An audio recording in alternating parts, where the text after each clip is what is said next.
Good morning. Welcome back to 4 More Minutes. I am Sam Bailey, the Soul Stir, stirring up your hearts and your minds for God. I want to thank you for joining us here today, and I appreciate all those who continue to share these messages as you can be a part of putting inspiration, encouragement, and motivation out into the world. Today, I want to ask if you have not yet done so, if you're not yet subscribed to the Soul Stir, please do so. And when you subscribe to Soul Stir, you get notifications. You know when these messages go live, and it's really an easy, effective way of sharing them with others. So thank you for that in advance. Today, I want to talk about normalizing some things. There are a lot of things in this world that have become normal because the world said it's normal, but the things that ought to be right and the things that ought to be respected and appreciated are not. I think we have to start normalizing, first of all, apologizing when we're wrong again. Saying that we're sorry, admitting it without somebody trying to pull out our teeth and take us to this long, hard process. You know you were wrong. Just admit that you were wrong. And I think we got to start normalizing that. I think we got to start normalizing love.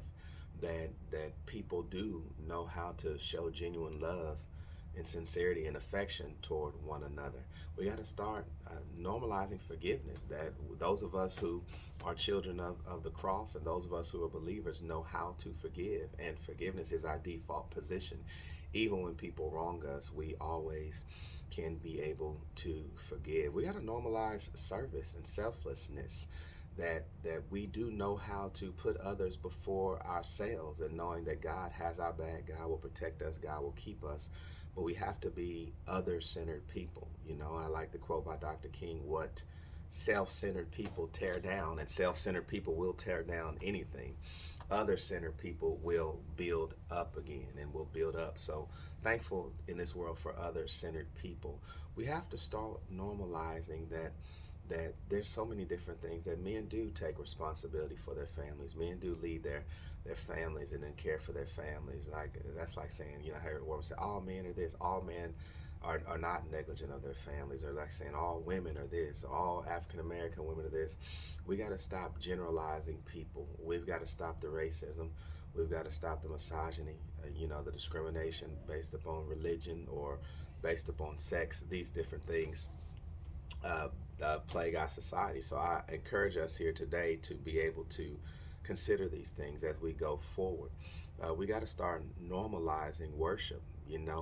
That we are people filled with the Spirit. No matter pandemic or not, we still gonna lift up our voices of praise. There are two or three people now, we still gonna worship God. Our worship is not limited to how many people show up or how many people are with us, how many people support us.